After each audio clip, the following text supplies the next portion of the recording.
көріп кетсе екен деп ойлаймын. Сондай ниет бар да, сол үшін қазір ата-анамнан бастап туысқандарымды дайындаймыз оған. Сіз қазір ата-анаңызбен мысалы сөйлесіп, менің болашақта келіншегім болатын болса, сіздер қалай осылай ұстауларыңыз керек өзіңізді деген сияқты айтып жатсыз? Иә, айтамын, иә. Осындай түрлі өмірде ситуативный сұрақтар болады, ситуативный положениялар.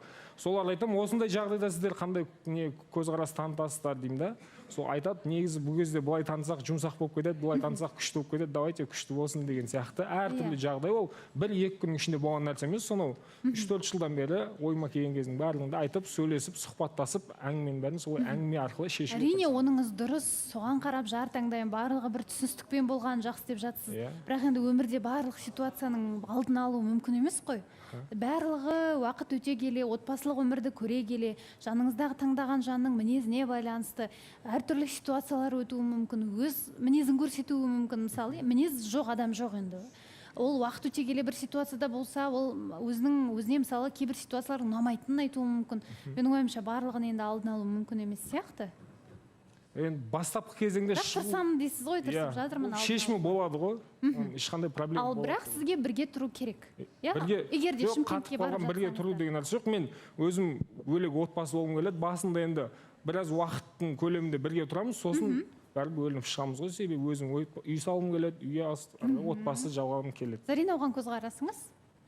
Иә, егер шынымен де 2 жас дамып кетсе, мен ойлаймын да, ата-анамен тұруға болады. Мысалы, пассивный доход болса деген сияқты. Ал егер екеуінде де ешқандай табыс жоқ, ешқандай көтерілмеген, дамымаған болса, ата-енемен тұру кішкене баланы 2 жасты да, керісінше бала позициясына қалдырып қоятын сияқты да, дамуына кедергі болатын сияқты. Ал егер жеке болса, жеке мемлекет болып құрылып кетеді деп ойлаймын. Мадина. Негізінде айтып кеткім келеді, Зарикошқа өте андай сымбатты бір жігіт келіп тұр. Және де негізінде біз кеше ғана өзі айтты ғой, кешеден бері бір түрлі болып жүрмін. Кеше ғана бір осы жар таңдау мәселесі бойынша бір жар, өзіңе лайықты жар туралы әңгіме қозғалған болатын.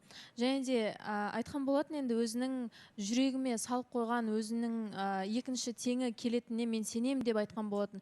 Және де бүгінгі состояниесі, яғни жүрегін бір түрлі болып тұр деп тұр ғой, енді сол осы жігітті сезіп тұрман, мүмкін бір-біріне тең келе ме деген сияқты сондай ойым болып тұр. Енді өте жақсы, бір-біріне жарасымды жұп шығатын сияқты, алда таныстық болатын сияқты. Аягөз, мына жерде жаңағы енді айтып жатыр ғой, думан қош келіңіз. Енді жаңағы айтып жатыр, енді қыз келіндік міндетін жақсылап атқару керек деген сияқты айтып жатыр да. Ал ерде сіз жаңағы өзіңіздің қайын жағындаңызға жаңағы сізге үйдегі тірліктерді істеу деген сияқты бір көмектесуші деген сияқты нәрсе істеуге қалайсыз, жалпы барсыз ба деген сияқты? Күштімін, барым. Оған қалай қарайсыз деген ғой, енді или жаңағы жоқ, бармаймыз, о жаққа көп бара беруге болмайды деген сияқты бір талаптар қояды ғой кейбір еркектер деген сияқты. Сізде сондай бір пікір жоқ па деген сияқты? Жоқ, онда жоқ. Сол елден енді қыз алып отырсам, ол жаққа келсінші андай көркем қасиет таныту керек қой. Ал жалпы қанша, бір айда бір рет қана бару керек, либо 4 айда бір рет бару керек, немесе 1 жылда бір рет бару керек деген талаптарыңыз жоқ па?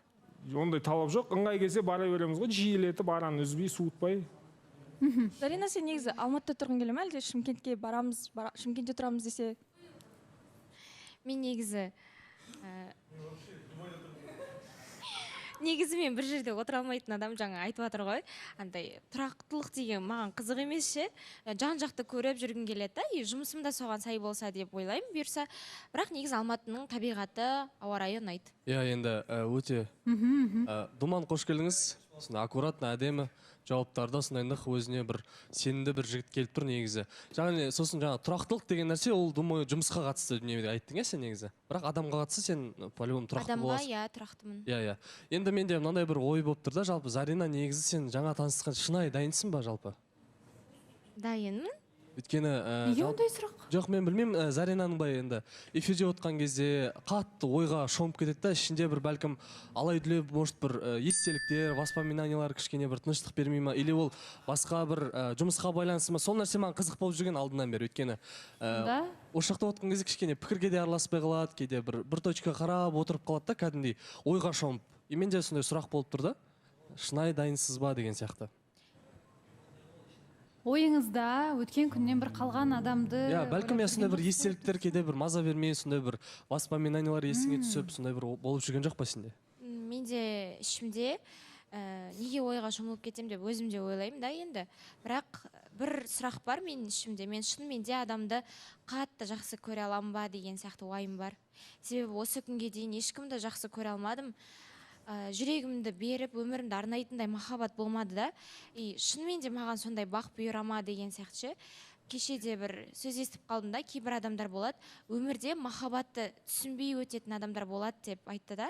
Сол мүмкін мен сондай болып қалам ба, маған сондай бақ бұйырмай ма деп. Енді шынымен қаншама адам келеді да, қаншама таныстық болады, бірақ жүрегім ашылмайды, мен өмір бақи солай болып қалама деген сияқты.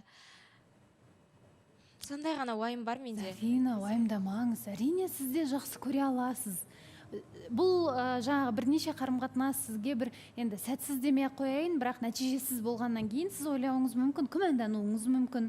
Бірақ ол соңы деген сөз емес. Әркімнің өзінің Құдайдың жаратқан екінші жартысы бар. Сондықтан да сіз соны күтуден, нағыз менің азаматым келеді, шын махаббат менің өмірімде болады деп сіз сеніңіз. Барлығы әрі қарай бола береді. Бәлкім тіпті қазір келіп отырған думан да махаббатыңыз шығар. Енді оның барлығын уақыт көрсетеді. Өзі болады, ондай қиын сәттер көбейіп кеткен кезде артынан бір күшті қуаныш келеді ғой. Мүмкін сондай болып, осы үміткер болып думан келген шығар деп үміттенемін енді. Ал көбіне сіз ер азаматтардан көңіліңіз қалғаннан кейін сондай ойлар жиі бола ма? Иә, дөп түстіңіз ғой Бауасахан. Негізі сондай. Мен мысалы думан танымаймын ғой, бірақ думаннан мен мың нәрсені күдіктенем да. Мүмкін ол былай айтса ше, мүмкін ол ортаға шығып мен былай айтса ше, мүмкін ол берген уәдесіне тұрмаса ше деген сияқты. Уже мен ол адамды андай қорқып тұрам ше, үркіп тұрам, маған не істейді екен, қай жерімнен пышақ сұғады екен деген сияқты бір қорғанып алам да. Мен еркін өмір сүргім келеді, адамды еркін жақсы көргім келеді, еркін ашылғым келеді да. Бірақ солай андай алдыңғы таныстықта да сондай болып қалды, жабылып қалдым. Бұл жолы енді сәтті болады деп үміттенемін. Бірақ мен енді түсінген сияқтымын, сіздің жаңа да ойланып шыққаныңыз, әрбір қарым-қатынасқа сіз потенциалды менің болашақ адамым келді деп қарамайтын сияқтысыз. Сіз қазір бұл жолы қандай, менде жаңағы факап деп айтып жатамыз ғой, қай жерден сүрінеді екен, бұл адам қандай маған артық сөз айтады екен, ауыр сөз айтып қалады екен деп күту ол дұрыс емес, Зарина. Махаббатқа сенсеңіз,